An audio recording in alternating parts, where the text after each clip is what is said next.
Greetings, Internet. Hello, YouTube.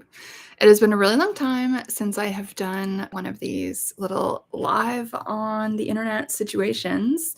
So I'm sure most of you guys know this from following my podcast and all of that. But I was sick for all of Mercury retrograde. I was pretty much sick all of November and a little bit into December, kind of getting my energy back a little bit. So it's been an adventure, but I definitely was not able to talk or sit upright without coughing or anything for more than a month. So it's been a time, and that's why I've been away. So I apologize to everyone who was used to tuning in for Sunday service and then kind of got it into their routine. And then all of a sudden it just stopped and was away. So my apologies for that, y'all. I am back now and can speak again. So here we go. Thank you so much for being here with me. And hello, everyone. It is winter solstice. I am super excited to have today as kind of my first day back into the internet land of going live and just shooting the shit. Winter solstice, as I'm sure y'all know, is kind of one of the most magical times of the year. I especially love the equinoxes and the solstices. The solstices, of course, for all of my newbies in witchy land, is the longest and the shortest, and then the equinoxes is equal. Everything is kind of same. And I think both carry a lot of symbolic weight, and it can be worked with magically, spiritually, mentally, emotionally, physically in a lot of really interesting ways, right? So with the winter solstice, at least up here in the Northern Hemisphere, it is the longest night, the shortest day. And so this moment is often worked with as the welcoming back of the light, celebration of the light, and the triumph of light over darkness. We could definitely relate this in some ways to the triumph of knowledge over ignorance, the triumph of positivity over negativity, the triumph of perseverance over, let's say, pessimism, or how easy it is to give up and give in to the darkness, whatever that means for you. And I know that I'm not the only one that's experienced darkness in my life. I think that's true for a lot of us over the years as we age and live life and whatever. We kind of can't avoid those ups and downs. And for those of us who did have a wacky childhood, we perhaps are a little bit better equipped to deal with the ups and downs of adulthood. And the folks who maybe had an idyllic childhood, I do find that sometimes these moments later in life when there are deaths in the family or big dramas or just some kind of massive hardship, a lot of the time folks are kind of thrown off. So there can be a lot going on for folks, especially this time of year. And with the solstice, if I am going to give any recommendations for rituals to do around this time of year, I would say definitely it should be something around the light. It should be something that does involve fire, if that is something that is in your practice. I would say definitely light a candle or two and make a wish. You can write out some things that you're banishing. You can write out some things that you would like to welcome in to your life and burn those in a cauldron or flush them down the toilet or whatever it is that you need to do. Obviously, both of those things are going to have very, very different symbolism. If you can burn something in your own home without your fire alarm going off, I would definitely recommend that. I know I've got a little mini cauldron behind there somewhere on that yellow shelf. I don't know exactly where it is, what's over there somewhere. And so that is likely what I'm going to be doing a little bit later tonight. And many cities do have burnings of effigies, which I think is really, really cool. We do have that in Toronto, but today I'm just feeling like laying low and spending time at home with my altar instead, which, as you can see, I do have a candle kind of burning already. And that is going to be burning for the rest of the day. I'm not going to be snuffing that out. It's just going to be a part of the vibe. And I really do recommend keeping a candle lit all day if you can. If you are someone who, I don't know, maybe you can't burn candles for whatever reasons, even just having a little light of some sort, even if it's a night light or one of those little electric tea lights that is not actually a candle, but kind of looks like one. Like these can be ways that we can work with light, let's say when we're traveling, or maybe you are living somewhere where you've got young children and you don't really want to worry about your little toddler like knocking over the candle. Like totally fair, 100% get that. And so there are these different ways that we can work with this symbolism of light and flame, even if we are not able to work with the actual physicality of flame. It's a time to think about, what do you want light to represent in your life? What darkness are you personally getting rid of? What darkness are you personally banishing? This can be bad habits. It can be negative thoughts. It can be a bad relationship. It can be a job you don't like. It could be choosing to move somewhere different than where you're living. It can be choosing to cut certain people off. It can be refusing to be lazy. It can be a lot of these different things, right? It can be about yourself. It can be about your relationship to others. There's so many different ways to work with this energy. And this is part of what I really love about witchcraft and magic, especially in these moments of solstices and equinoxes. It does connect us to the physical world that we're in, symbolically and also materially. And hello to the person who is viewing. I did not announce this. I just kind of did it. So did not expect anyone to show up. But if you do feel like saying hello in the chat, letting me know where you're viewing from and who you are, that's always nice. I do these lives for the purpose of connecting with my audience, because with my podcast, it is just kind of me babbling into the void. And I do love a back and forth. So if you are viewing live, feel free to say hello. But I also wanted to speak a little bit on forgiveness, because I got multiple emails about my recent podcast episode about forgiveness. And it really seemed to resonate with a lot of folks what I was talking about in that episode. If you haven't listened to it yet, it is here on YouTube as well as wherever you can find podcasts. My show is around Secrets of a Witch podcast. And in the episode, I talked a little bit about how unexpectedly I kind of entered this space of forgiveness. So for y'all who don't know, my childhood was like rough. It was not a good time. And I remember in my healing journey, especially when I was much younger, reading a lot of books that were basically like, you need to forgive ASAP or else you're going to be miserable forever. And I always kind of thought that that was total bullshit. And forgiveness has never been something that I ever have sought out or thought was necessary. And I still really don't think it's necessary, and I have never sought it out. However, it did just occur last year on Christmas Day. And it did feel kind of like a massive weight off of me, which is interesting, because it was a weight I didn't even realize that I necessarily had. And I also think it's something that could only happen for me so naturally without any effort being put into that actually happening, because I had spent so much time on the healing journey up until that point. And so I held no resentment, no anger, none of that. I was in a space of acceptance and inner peace about it all. And I think it really was that internal climate of inner peace and acceptance that enabled that forgiveness to kind of occur in me, right? And so it's really interesting, because I do feel like a lot of these kind of like self-help 101 trauma books do talk about like, no, you must forgive first, and then you'll be able to heal this pain.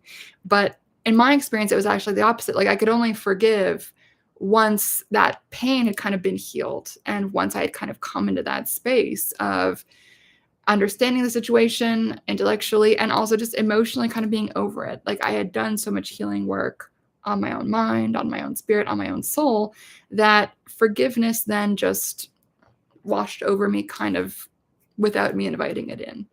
And the reason I decided to make that podcast about forgiveness now in this kind of Christmas time season is because a lot of people are going to be seeing their family right now. A lot of people are going to be traveling across the country to go see people that they might have drama with or be really activated and triggered by. And the Christmas season can be really, really tough for people with family trauma or any kind of unresolved emotional wounding from childhood. And I think a lot of people do have this. There's no shame in that.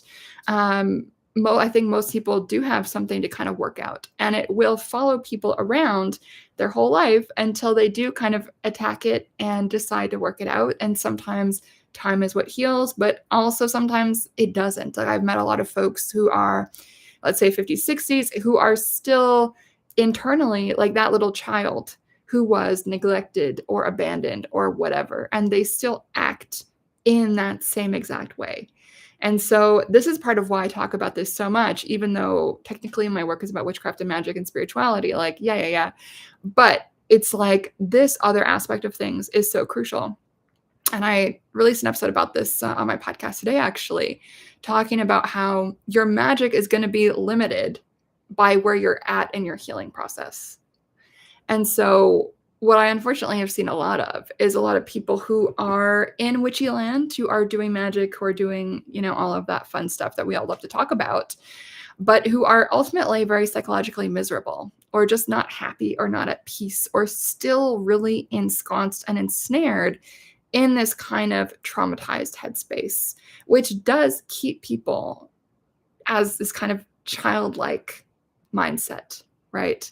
They have a childlike frame of people, of conflict, of all of this. And again, there's nothing to be ashamed of with this. It's very normal psychologically. But that is going to necessarily limit the type of magic that folks think of doing, right? And so when we're able to approach magic and witchcraft from a more healed, more calm, more inner peace, more, let's say, healed attachment type of headspace, the type of magic that we're going to be doing and thinking of is going to be a little bit different than if we're in this space of being triggered all the time, being really out of control emotionally. And that is a lot of what I see online as well, even outside of thinking about childhood trauma. Put that aside for a second. I do see a lot of people who are very like emotionally volatile and always kind of triggered. Like no one is really reading anymore. People are just reacting. And I think when people behave that way, whether it's in a spiritual community or otherwise, just normal life, and that's something else I think that is important, is how we act one place is probably how we act other places. But regardless, all of that is going to make its way into how do we approach our spiritual practice? How do we approach our magical practice? Is if we are so uncontrolled and uncontained emotionally, that is likely going to result in magic that is a little bit immature in terms of its set of goals and in terms of what it is we're trying to achieve and how we want to get there, right? And so no one wants to hear this, but it is a lot of self-work. It can be easier to think about doing magic on other people, but that is usually like not where the real work actually happens that has longevity.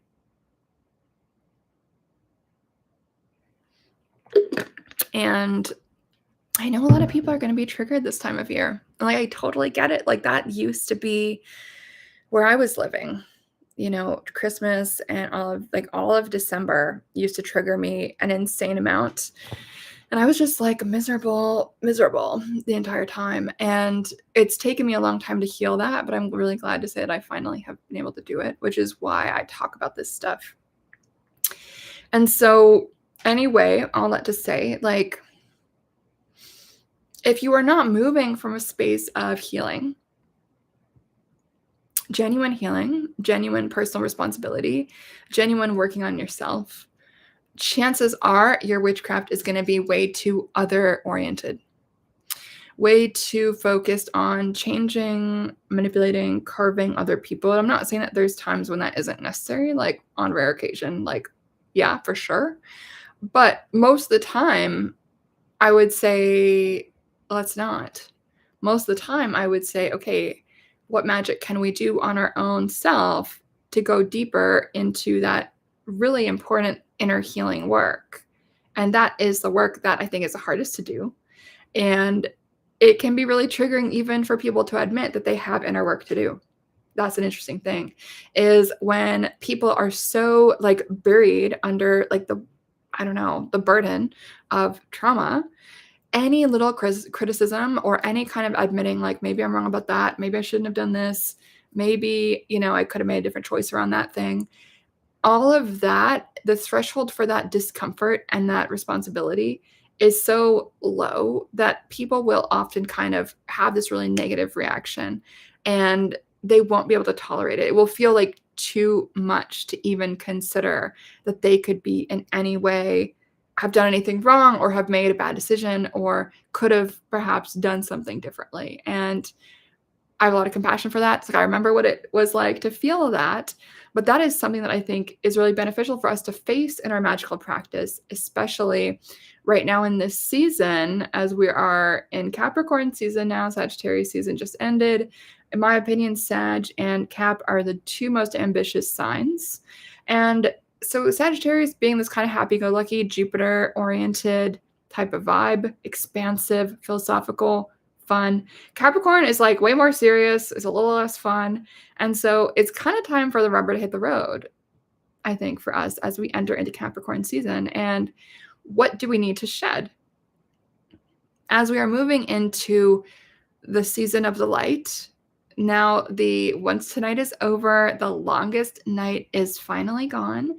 And then we'll be moving into the phase of the year where the light is constantly increasing, which we love. What is it that we need to usher in, and what is it that we need to release? And I think this is a really important time to be thinking about that. And I know between solstice, but especially between Christmas and New Year's, that is this really interesting kind of liminal period for a lot of people, this kind of time without time. Like a lot of people are out of not really working. I don't mean out of work, I mean like on vacation.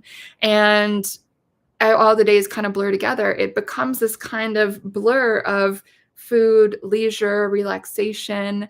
Like everyone wakes up whenever. It's just this very kind of chill thing for a lot of the population. Obviously, not everyone. A lot of y'all are still going to be going to work. I need my coffee at Starbucks and like whatever else. So obviously there is that. But as a society, like generally, like most people are taking those Christmas holidays, and it is that liminal space. And I would really encourage folks to take that time, like even if you are someone who does not have a typical job or you are going to be working through the holidays, see if you can't connect in some way to that liminal space energy, that kind of in between. Because when we are in this kind of time without time, this liminal space type of vibe, it can be easier to think about, okay, where do we want to go next?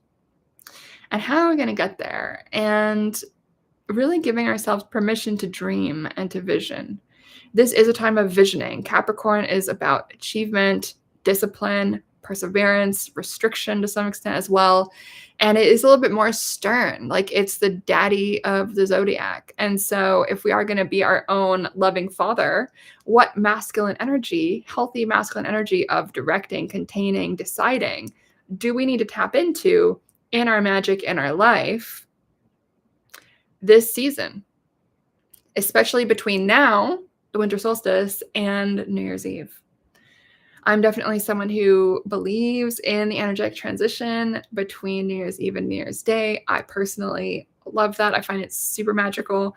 I know everyone is going to kind of mark that transition point somewhere different, whether that is solstice itself, whether that's Halloween or Samhain, whether that is the March spring equinox, whether that is Chinese Lunar New Year. Like there's so many different opportunities to connect with this like New Year energy between now and I guess March, right? Do you want to mark it January 1st? Do you want to mark it whenever the Lunar New Year is this coming year? Maybe that's like end of January, early February usually is when it is.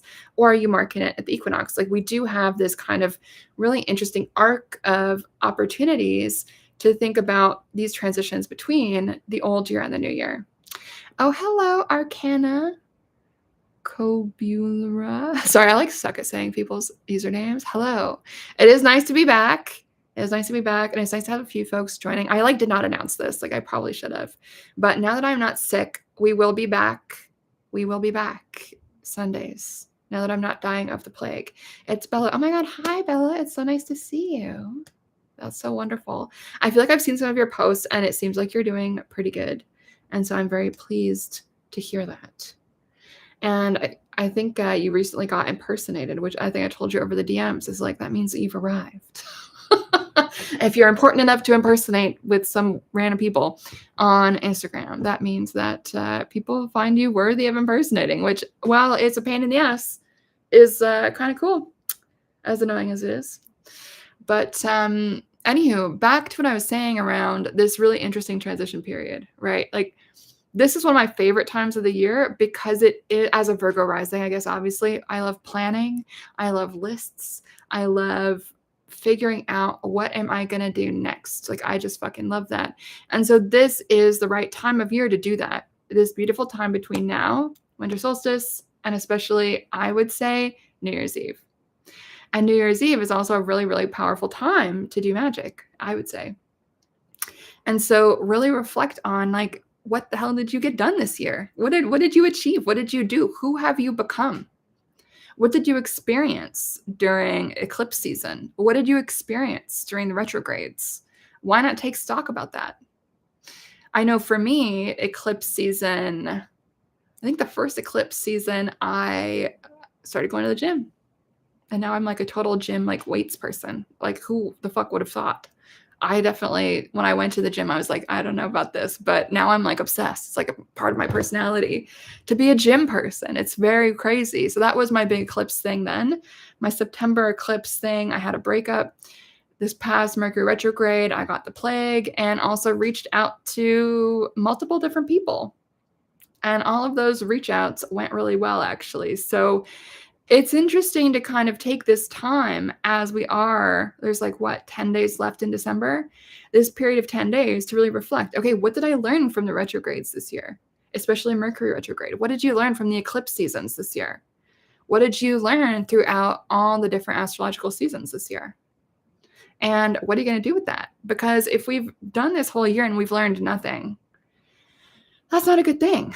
Like, and I think sometimes when we think we've learned nothing, it's just because we haven't taken the time to really reflect on what kind of year that we had, like what occurred. What did we do well? What did we not do well?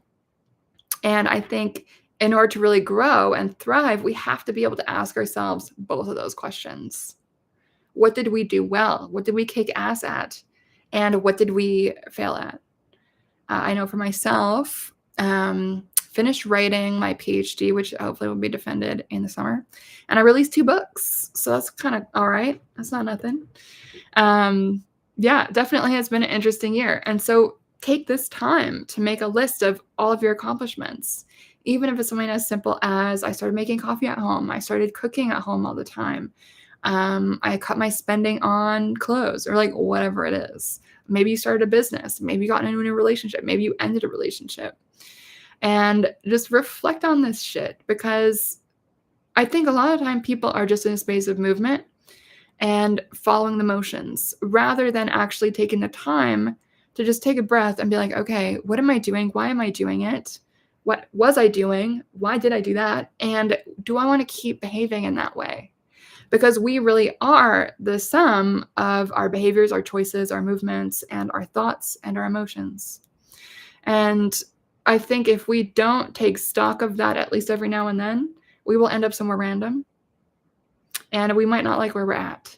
And so these constant opportunities to reflect, the witchy wheel of the year invites us into, it gives us this opportunity to think on, okay, where am I going? Do I like this direction? And then it becomes a little bit easier to pivot. And then you're not like 30 years later being like, what have I done? And that is something that I do see.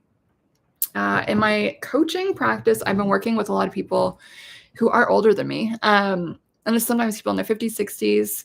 And it is really interesting to see, right? Like what happens when we don't do that younger in life. And I have no shade on anyone. Obviously, we always do the best with what we have, always.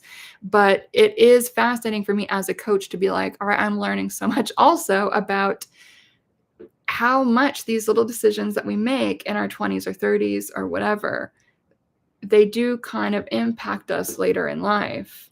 And what is that cycle like? And, it's very interesting because I think a lot of time people do kind of know when something isn't aligned when they're younger, but they don't really act on it sometimes. So it's been interesting to see.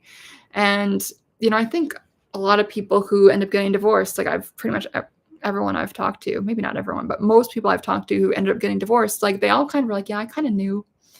I knew on the wedding day that I shouldn't have done it, but I was like, I didn't want to cancel the party and I thought I'd be fine. Just had cold feet or whatever. And obviously this isn't everyone, but it does happen a lot. And so this is part of what I love about the wheel of the year, the solstices, the equinoxes, all of that is it gives us this opportunity to be like, all right, does this feel right? Are these the seeds that I want to be planting?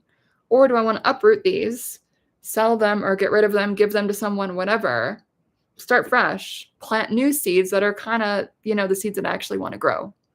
And I just think that's super crucial because a lot of people have midlife crisis. They end up in miserable situations.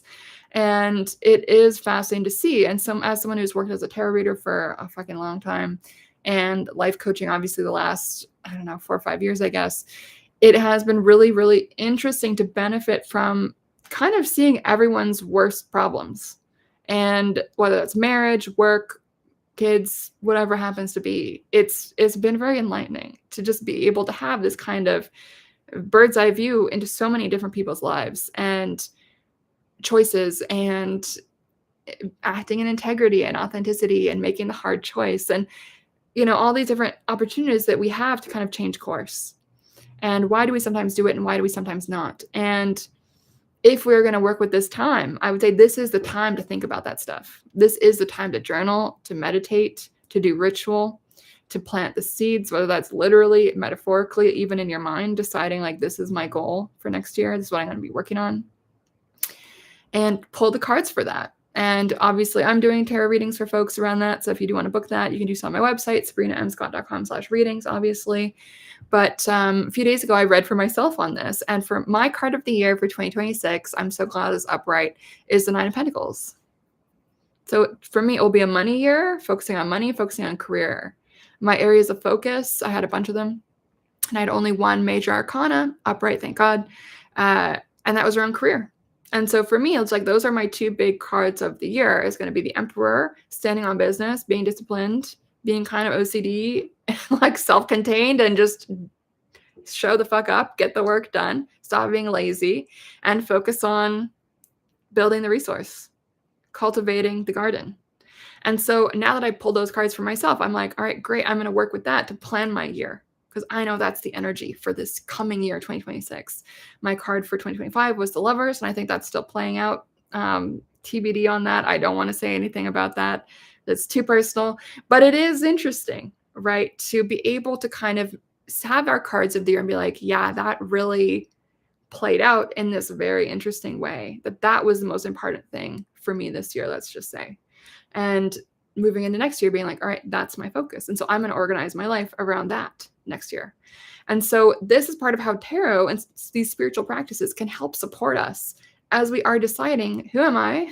Who do I want to be? And like, what do I need to do to like bridge that gap between who I am right now and who I want to be next year and 5 years, whatever. And another thing I would say about this is like, if you are doing New Year's resolutions, is there at least one resolution that you can start now? I've been talking to a few people about this, whose resolution is to start the gym January 1st. And I've been like bugging these folks I know who have said this, like, no, start now, like go to the gym tomorrow. Like, please, it will be so much easier if you start that now than January 1st. So there are certain things, right, where it's like, we can begin to get the ball rolling now because some of this stuff is about completely changing our way of being, changing our habits, and changing our attitude to how we spend our time. And one of the things I always tell people is like, if you have an hour to scroll on Instagram, like you have an hour to go to the gym. Like, I'm sorry, but you do. And no one likes to hear that. But physical wellness, I do think, is a massive part of spiritual wellness. And it's something I don't see enough people talking about. So I probably will be writing a book about this at some point. I don't know when that will come out or what order I'm writing all the books I have in my head. We'll see. I have like 5 or 6 that I've got like planned out that I want to be writing. I don't know which one is going to be written next. We'll see. But one of the things I do want to write about and talk about more is this importance of the physical in the magical and in manifestation. And spirituality, I think a lot of people treat it as this like fully mental thing. And For sure, sometimes it is. Like, absolutely. I think visualization is important. The thought aspect is important. The emotional aspect is important. Having control over all of that, crucial. You're not going to get any argument from me. But I think a lot of witchy people and spiritual people ignore the physical. They ignore like everything below the neck and are not really able to just be in the body. Like, people don't know like what their muscles are. Like, if something hurts, like, why does it hurt? Like, what's going on? Like, we can wait until old age to begin to deal with some of this stuff, but why not be in the physical body? What I love about witchcraft and magic and paganism more generally, animism, is these, and I talk about this in my Magic Without Bullshit course a lot too, these philosophies tend to be world embracing rather than world rejecting, right? So some spiritual systems, it's about denial of pleasure, denial of the body, denial of the senses. But witchcraft, in my mind, is much more about the embrace of the senses, the embrace of the body, the embrace of like physicality and like being here now, being in the body as a form of spiritual engagement.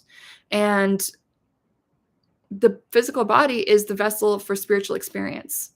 And I talk a lot about the physical body as an instrument of magic and a sensor for energy. And if we're going to think about the physical body as a sensor for energy and we're disembodied, like, I'm sorry, but like your sensory abilities for your magic is going to probably be shit, or at least like not as good as it could be. And so the better we are able to connect with the physical body, whether that is like eating well, like noticing how we feel when we eat different things, getting our movement in every day, going to the gym or Pilates or yoga or like playing soccer, like whatever it is that you do to connect with the physical body, to just have that kind of mind-body connection and to notice, all these different things that we begin to notice more and more and more when we are more embodied. All of that is going to translate to better magic, better spiritual practice, in my mind, because we're more aware of what is going on in the physical body and we're using the physical body to sense the spiritual, right? And so it might seem very dumb for me to talk about like, go to the gym, you guys, but like, I do think it is part of a spiritual training ground to get more in your physical body. And it's not something I've really talked about too much until pretty recently, but like, I grew up playing hockey. I lived on the hockey rink. I've been doing Pilates for 10 years, yoga for 15 years, and I've never really talked too much about it, but I've always been very physical. And I think it makes sense. Sagittarius sun, we do tend to be very athletic, despite having some like disability stuff, which kind of is interesting, but it is so important. And I do credit this kind of physical embodiment, being able to be in the body, as being part of why my magical stuff like functions and why I'm able to, let's say, sense energy and do mediumship and all of these things. And so if you're listening to this being like, Sabrina, I don't want to do anything physical, like fuck off, that's fine. But I do think it will make you a better magical practitioner if you are able to at least do something once a week, at least, that gets you in your body, like be uncomfortable, like feel the sensations. Like, I am in so much pain right now because of my workout a few days ago. Like everything hurts, you guys. But it's amazing because I'm like, wow, like now I know that this muscle goes into there, and you learn so much about your body and your physical capacity. Another thing about physical fitness is there's a mental aspect of it, right? So you're pushing yourself, you're seeing how much harder you can go. You're kind of pushing yourself a little bit past the capacity. And there is this kind of continual improvement, pushing against our limits type of thing, where you keep going physically, even though you mentally feel like you can't. And maybe physically you're almost there, but often we can do more stuff than we give ourselves credit for. We can do more stuff than we think we can do. And I think as witches, as magicians, as whatever, all of that is incredibly important. Like I don't know. I don't want to see any like lack of confidence. I don't want to see any tepid shit. Like, let's attack this thing called life. Like, let's be present. Let's live life to the fullest. Like, how amazing is it to be alive? Like, it's fantastic. Why not live? And I do see like a lot of armchair internet witchy people that is just all they do is talk shit on the internet. And like, don't get me wrong, I don't mind talking shit on the internet too, but like, what else do we have going on? Do we have a relationship with the physical body? Do we have a physical relationship with the outside world? Do you know where your food comes from? Do you know how to cook from scratch? All of this stuff is deeply spiritual. And to me, it's a part of living a holistic, well-integrated, magical, spiritual life, which is why my newest book, A Witch at Home, is all about this kind of magic in the mundane type of stuff. It doesn't have to be cloaks and daggers and like, oh, hi, was. It doesn't have to be like 20 candles and like howling at the moon and wearing a little witchy outfit with a giant pentagram earrings. So like we can do that, but a lot of people doing that are like miserable and hate their lives. So it's like, does it really work? I don't know. And, you know, the first episode of my Secrets of a Witch podcast was called Why Are So Many Witches Miserable? I think it's still like one of the most listened to episodes. Like maybe not the most. I think the one I did on Shani Nicholas is probably the most listened to. But I do think it's very interesting. And it goes back to what I was saying in the podcast episode that I released today. Like a lot of people's magic is limited by their healing journey. And I think a lot of witchy people and occultists don't like to hear it, but I do think that, Awaz, just come sit, honey. She's like a little weird. So this cat, bless her heart, she's like 16. She has a thyroid issue, and she fully is capable of jumping onto the couch. Like the couch is not that high, but she will just meow until I pick her up by her scruff, and like she's fully capable of jumping. But she wants me to like do this, and she will meow until I do this. Then she will sit on me. It's like very strange. She's very like needy little baby. So if anyone's curious, this is always the cat that's meowing like whenever I'm talking. She's so sweet. She's named after the Norse rune, Awaz, about partnership between animals and humans. And she is my oldest little baby. And she's purring up a storm right now. I'm glad she came to say hello. Hello. So cute. Anyway, what was I saying? So I think a lot of witchy people and occult people like don't want to admit that they actually need to go live life a bit. You know, magic is amazing. And occultism and all of that is amazing. And that by itself is not enough, I don't think. I don't think it's enough to just stand in front of the altar and do magic and call it a day. Like, I think we have to, like, engage with the world and get to know our body, get to know the plants in the region we live, get to know the animals.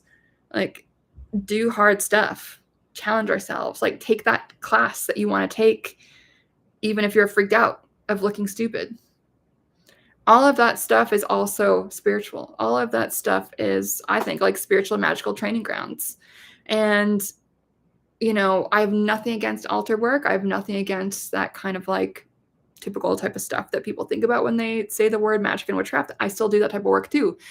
And I think there needs to be something more holistic when we're talking about witchcraft and magic. And this is like, I feel like so unpopular, but I think it's true. I want to show you guys the baby. How sweet is she? Let's say about 13% of battery.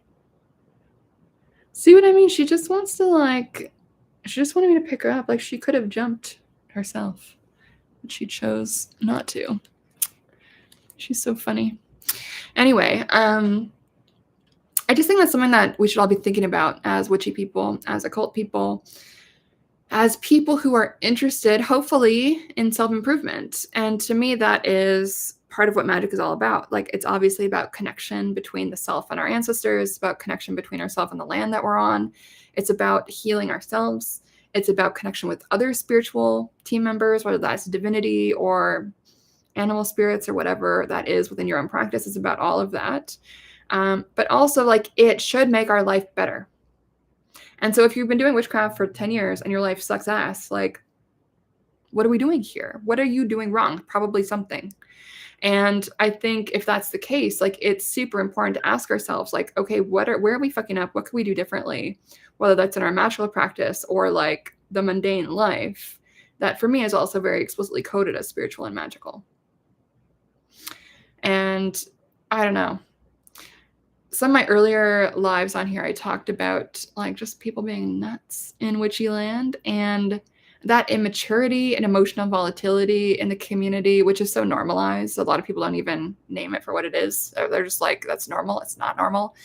that emotional volatility and childishness and just craziness, like, I think is part of what has me thinking about this. Is if this is what a lot of spiritual leadership looks like in witchy land, no wonder a lot of just everyday practitioners are like, the phrase that's coming to my head is pieces of shit. And I don't mean that in a bad way, even though it probably sounds like I do. But it's like there are these mobs of people being assholes. And it's so normalized within the witchy space. And to me, all of that behavior, I think, is because of the bad leadership in the space. And I think it's also immaturity and a lack of healing and growth has become so normalized in the community. And to me, that is not what witchcraft has ever been about. That's not how witches should behave. That's not how spiritual people should behave, which isn't to say like we should be doormats. Obviously not. Harm none, but also take no shit is kind of my attitude. But what I'm talking about isn't that. It's just this mass immaturity. And I don't think it's just the witchy space where we see this. We see this, I think, online in general, unfortunately. But witches, in my opinion, should know better, should be better, should be able to have, I think, a more mature embodiment if we're actually doing this spiritual, witchy, occult work. Like, we should be better than that. I'm not saying never clap back at someone who's a meanie face to you. Clap back all you want. But we need to have self-control. And if we don't have the ability to control ourselves, our spirit, our thoughts, our mind, how good is our magic really? Because magic and occultism and all of this, like, you can't deny it. Like, to some extent, a lot of it is about control. Self-control, control of energy, being able to direct energy where we want it to go, being able to control our thoughts, control our visualizations, control the energy in our vicinity to shield ourselves, our home, our family. All of it is really about control, right? And if we can't control ourselves, what the fuck is it that we are doing? I would like to know. And so I realize it's like a bit of like a up and down random little ramble here, but I think it is a really important thing to think about as we are transitioning from year to year, right? If we are thinking about our spiritual practice, our own healing journey, our own growth practice, our own, like, how are we showing up as humans, as witches, as occultists, as whatever, as people healing? In my mind, like, wherever you go, there you are. Wherever you go, you're going to create ripples. Oh my God, sorry. My mascara is like poking me in the eye. Wherever we go, we create ripples, right? Which is why whenever people move across the country to try to like have a fresh start, everyone's problems always follow wherever they go, right? Because it's you that's causing that. And so you're going to act the same wherever you are, most likely. And so if we're thinking about this, how can we better contain ourselves in the new year? What habits do we need to change? What behaviors do we need to change? How can we touch grass more and enter more into that space of relational maturity and self-control? What about ourselves do we need to control more in a healthy way, not in a pathological, like self-harming kind of way, if you know what I mean? Because I do think sometimes people take it a little bit too far where it becomes like orthorexic, which is the word for like an eating disorder based on like being obsessed with healthy food. Like, I think there is a spiritual component of that, which is also disordered in its expression. But if we are in this season of Capricorn, it is the time to think about how can we move into 2026 with this lovely energy of control, self-control. What is it that we need to step above? How can we be better embodied? How can we act more, let's say, in a space of integrity? How can we get closer to where we want to be, whether that's achievement, external achievement, or whether that is an internal process of healing and growth, or maybe both? Are there communal ways of being that you want to step away from and reject? Maybe that's in the workplace, maybe that's in the family, maybe that's in your relationship. What can you change? What do you need to change? And what I love about witchcraft and magic is it's so much about personal responsibility and helping people come into the reality that we can change our reality. We can change our internal reality and we can change our external reality. So let's do it. Let's do it. No complaining, just acting, and moving with the energy that we've got within ourselves and the energy around us. How can we move forward?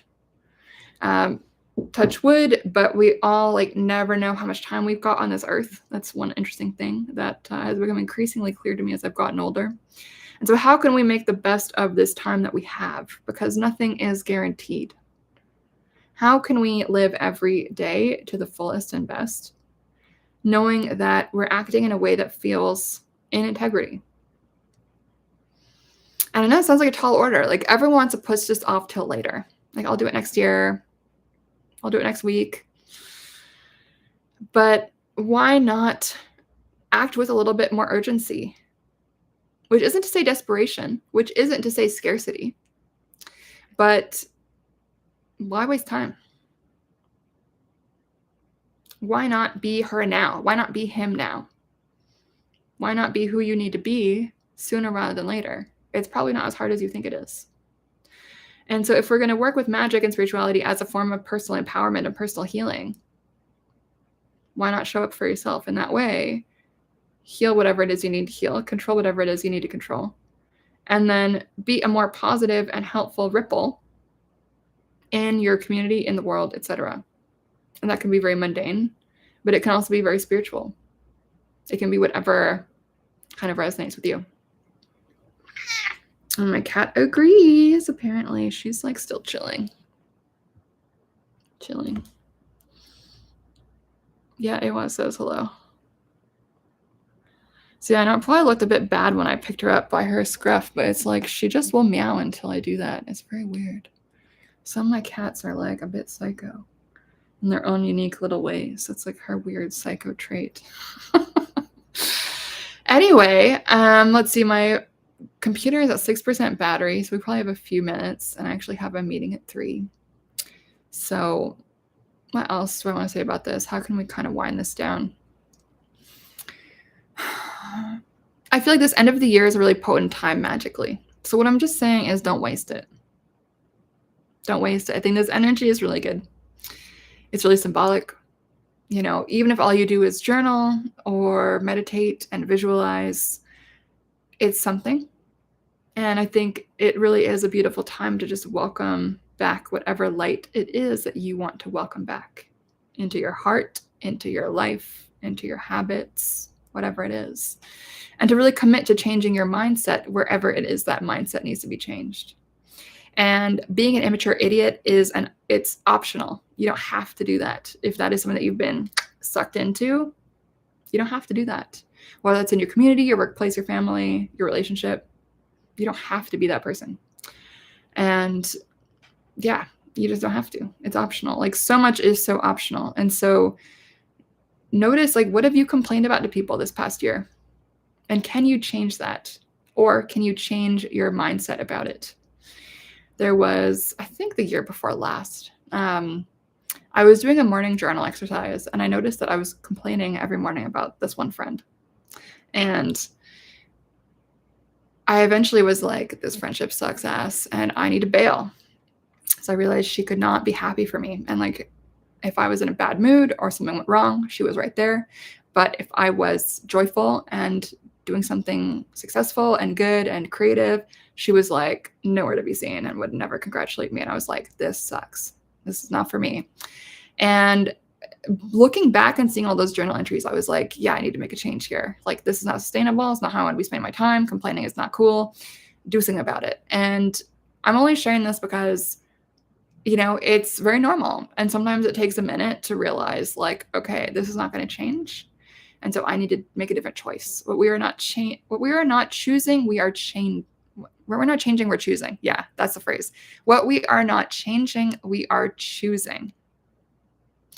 And so notice what you're bitching about this past year and commit to changing either your perspective or your behavior or your situation so that you're not in that space anymore. I think we all have a lot more power than we think we do. We have a lot more choices available to us than we think that we do.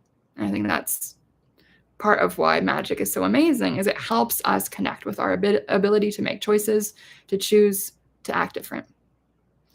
And since I am at 4% battery, I'm going to leave y'all with that. Hopefully that was interesting to at least some of y'all. Happy solstice. I don't know, I love solstice. I think it's just such a good time. I'm going to be doing some ritual myself later on at my altar. Really stoked about that.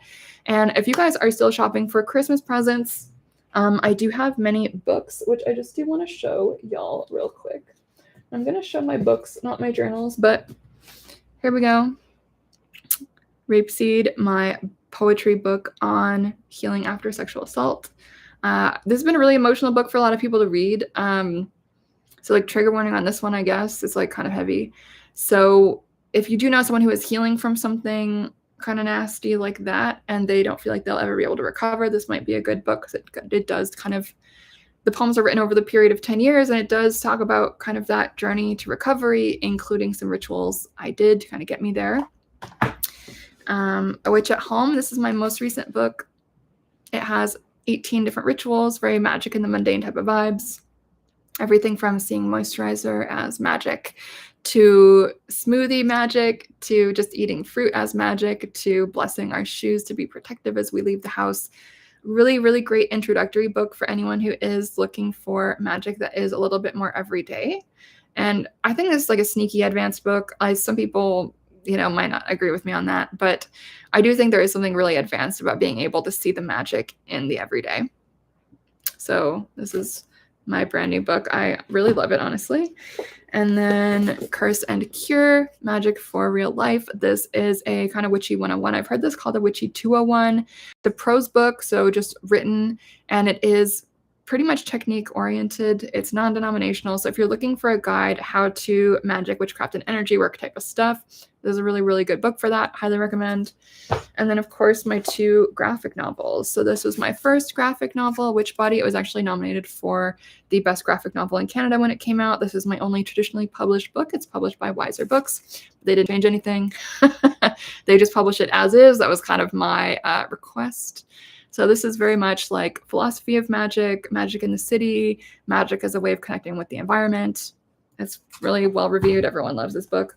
This is my new graphic novel, also came out this year. This one is a little bit darker. It's kind of a memoir about magic as a way of healing from trauma. And I talk about how I did that. And as you can see, it's a little bit bigger.